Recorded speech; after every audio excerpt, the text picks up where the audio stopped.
sebutan-sebutan itu hanya sebutan.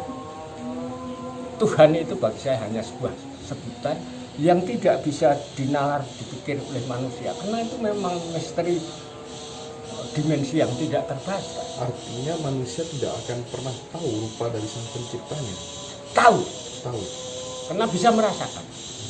Nalar tidak bisa. Hitung-hitung, misalnya Pipo Londo, kan? Oh ini saya ke sana, oh di sana ada ini, ada itu, ketemu ini, ketemu ini. Itu nalar. Rasa, wah, enak kok ya. Wah, engko panas udan gitu. Tapi ketika engko nek udan gini kan petuk. Rasane. Wah, engko di sana ketemu sana aku nginep sana, orang ora iso nginep kono aku nginep. Itu dipetuk nalar dan rasa wis wani. Tapi ketika wani dilakoni tenan, ketemune beda. Tidak seperti petungan nalar. Itulah sebenarnya ketika sudah seperti itu, nanti yang terjadi kita tidak tahu. Siapakah dia? Kok wis tak hitung, wis tak rasake, tapi tidak. Makanya istilahnya orang simbah dulu, Pipo Londo, kacang diunceki. Ping, poro, lan sudo Pipo Londo. Ping itu dikalikan, poro dibagi, lon itu hilang, ditambahkan, do dikurangi, disudo Pipo Londo. Kacang diunceki, yaitu diunceki dilakoni. Makanya Pipo Londo tidak ada sama dengannya.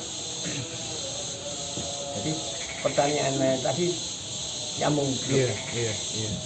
Jadi misteri memang misteri. Tuhan itu hanya sebutan. Karena manusia bisa merasakan yang terjadi. Ketika dilakoni, oh gini. Seperti saya nggak ngerti. Ketika tak along saya nyatanya tidak ada. Tapi banyak yang ngikutin, termasuk Mas Tinus itu juga menghantarkan saya dari Solo. Artinya apa? Itu di luar pikiran saya.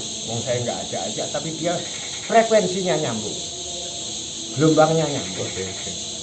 Tapi saya tak rasa sih, oh iya. Punten ya, Menjadi mukjizat lah, agak mukjizat. tapi sebelumnya sudah pernah belum laku musafir begitu dulu sebelumnya? Sudah pernah ya? Sejak tahun 77 saya itu dianggap gila. Gimana rasanya dianggap orang gila itu? Ya memang harus saya terima. Mereka tidak tahu niat saya ngapa. Tapi justru ketika orang menganggap gila, saya merdeka. Merdeka mau berbuat apa saja. Oh iya. Merdeka. Dianggap gila. Bahkan orang tua sendiri, orang tua ibu saya, bapak saya menganggap saya gila. Kakak-kakak saya juga gila. Akhirnya saya bawa ke rumah sakit jiwa Solo. Panjenengan dibawa ke Rumah sakit jiwa. Ini loh, dari ini, Mangun Jaya. Bawa ke situ. Akhirnya saya dipertemukan gitu, dengan dokter Pandu, kepala rumah sakit jiwa waktu itu. Nah, waktu bapak saya menghantarkan saya ketemu dokter Pandu. Yang kami bapak saya. Dan tadinya kan ngomong sama bapak saya. Iya. Lalu saya diajak ngomong karena dokter Pandu harus menerima informasi dari bapaknya. Iya. Setelah menerima informasi, saya ditanya, seperti ini saya. Akhirnya, loh kok nyambung? Kamu di Jogja belajar teater, di Bengkel Teater? Iya. Di Bengkel Teater Indah, di situ ada Markayam, Bengkel sastranya W.S. Rendra ya? Di Jogja dulu. Oh iya. Di Bengkel Teater itu ada Umar Kayam, sering itu temennya Rendra. Oh iya, saya dokter itu ngajar di Bengkel Teater. Ngajar tentang psikologi, ngajar tentang sastra. Loh, itu kakak saya, dia bilang gitu. Itu kakak, nyambung. Akhirnya setelah ngomong panjang lebar tentang seni, tentang budaya, tentang segala macam, akhirnya nyambung. Pak, Mas Lawu niku mboten edan. Tapi kan dia tetap ragu. Karena dianggap edan oleh masyarakat, saya justru merdeka. Saya waktu ngarah lagu, saya ke atap itu saya nyanyi. Saya jalan mundur itu sambil mbak gitar nyanyi, jalannya mundur. Saya eksplorasi benar, karena saya orang teater, tak eksplor benar. Itu dalam proses bagaimana saya mencari keseimbangan di dalam tubuh saya. ketika begini akhirnya menjadi tari. Yang begini, oh ini tari. Kan saya menciptakan sendiri tari sendiri ya. Topo ngedan ya. Hah? Topo ngedan terus. Enggak, saya tidak punya niatan topo. Poso juga tidak punya niatan, karena dianggap ikan. Waktu itu saya kan, ibu saya itu kan setelah pulang dari pasar ngasih oleh-oleh dan perut saya lapar. Saya mau ambil makan ini, tapi ternyata begini nggak bisa ngambil, putar-putar saja. Saya tidak punya niatan poso, tapi ini lapar tapi nggak bisa ngambil. Dan itu berhari-hari sampai bibir-bibir saya pecah. Saya pun nggak punya niatan poso, tapi Dipaksa nggak bisa juga. nggak bisa, cuma gini aja. Seperti mau baca ini, mau tak ambil gitu nggak punya niatan. Sampai berapa lama ya? Berapa Kira hari? ya 50 harian, 40 harian itu bapak saya khawatir. Makanya saya dianggap diajak ke rumah sakit jiwa itu. Ternyata itu. Jadi apa perjalanan ini, oh ini proses Tuhan menunjukkan diri saya. Sungguh-sungguh akhirnya menjadi diri saya sendiri. Bahkan ketika saya sudah punya karya-karya lagu-lagu pop, gitu, lagu-lagu dari puisi tak nyanyikan. Ketika saya nyanyi, Cak Nun ini, Najib itu apa lagu saya sampai nyanyi-nyanyi. Contohnya apa? Contohnya apa yang dihafalkan? Lagunya. Puisinya atau lagunya? Iya. Misalnya ini, aku tak tahu siapa presidenku, seperti itu.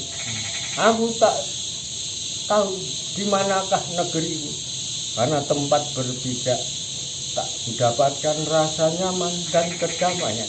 Itu sampai mereka ikut. Nah, akhirnya dari kumpulan puisi saya tak kasihkan guru saya yang namanya Rendra.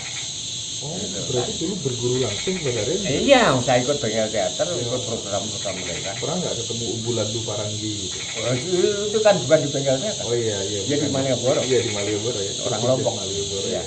Termasuk itu kumpulannya dengan Emba. Betul. Emanya sering bermain ke Bengkel Teater, tapi bukan orang anggota Bengkel Teater. Kumpu juga itu sering ke situ, tapi bukan ikut kegiatan Bengkel. Saya ikut ke situ tahun 10. Iya. Jadi ketika saya kasihkan puisi dibaca, itu setelah dibaca semua, ini puisi apa? Iya.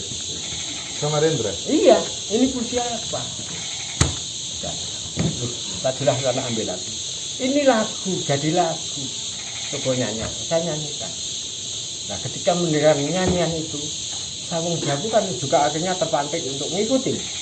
MH ikut nyanyi karena dia sudah hafal. Lagu apa di situ. Ketika saya membuat teater apa gitu. Terus. Nah, saya kan melukis. Saya awalnya basicnya melukis. Ketika saya melukis batik, dan batik itu sering dibeli orang Australia yang leluhurnya dia lahirnya di Inggris, dan lukisan saya batik saya itu dikoleksi di sana. Lalu saya tunjukkan, Mas Billy namanya, kalau panggilannya Mas Billy ini lukisan saya. Dilihat lukisan apa? Terus, tapi setelah kemudian dia bilang, injaklah kepala saya, lalu cepatlah melunjaklah tinggi. Saat itulah saya pamitan. Makanya ketika ngomong ini apa ini apa kasih apa gitu, dia bilang injaklah kepala saya, lalu cepatlah meluncat yang tinggi. Saat itulah juga saya pamitan. Mas Willy, terima kasih. Saya sejak sekarang mulai non aktif di Bengkel Teater. Nah, kamu mau kemana? Nggak tahu Mas Willy. Saya sudah menyerap ilmu-ilmu Mas Willy. Saya akan mencoba mencari mengembangkan. Nggak tahu nanti kemana. Atau saya sudah pamitan pergi berjalan dulu. Dipakai saya di pagi. Lalu beri dulu. Jangan oleh. Kowe topo misu. Mas Willy jangan bukan niat saya. Kowe topo misu. Kowe wis nglakoni topo misu yen ketemu nggon sing sepi, yen kowe arep balik ngomong meneh, golek nggon sepi. Yen nang kono nang nggon ngomong, nang nggon sepi kuwi, kowe ketemu wong kowe canan nyedaki kowe ngomong. Ngejak omong, kowe omong. Lah itu sejak itu tak gila. Dianggap. Iya. Oke, sebentar yang Lawarta. Saya mendapatkan kabar bahwa panjenengan dulu pernah bertapa di Gunung Lawu.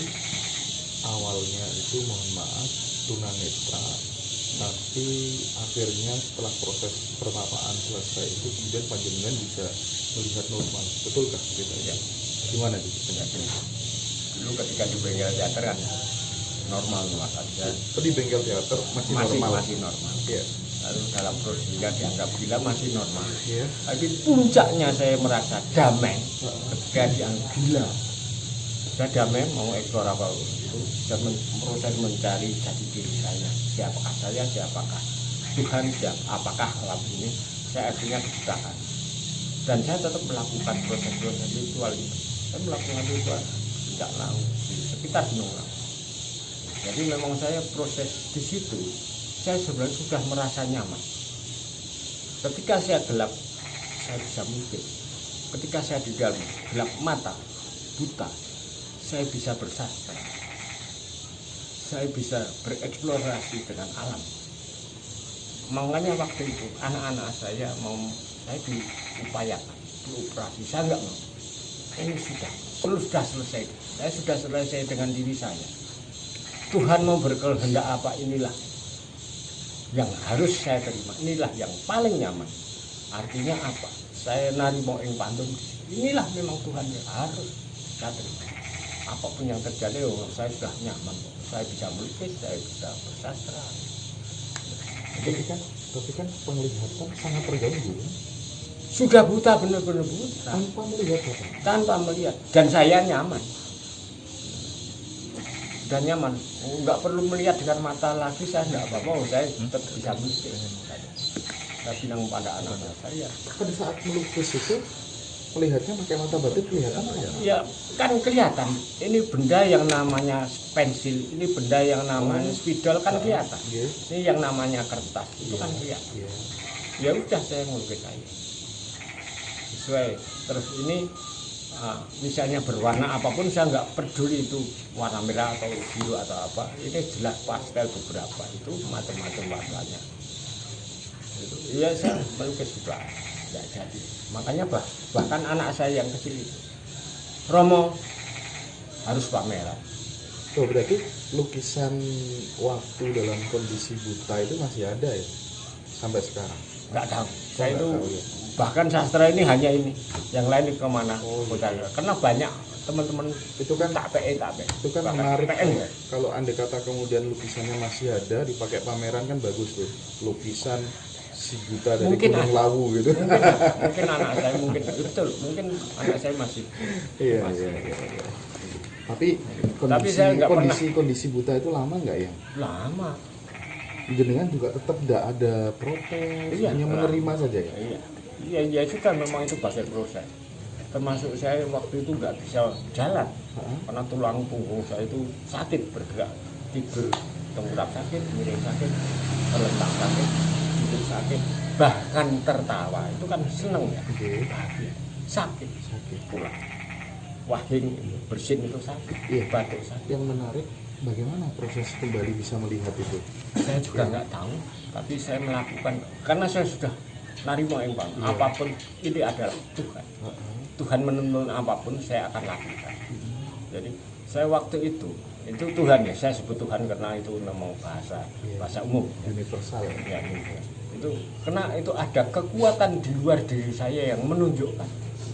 Itulah yang saya sikapi sehingga kemanapun saya itu terlalu pede. Ya terlalu pede lah karena itu Tuhan ada di dalam diri saya.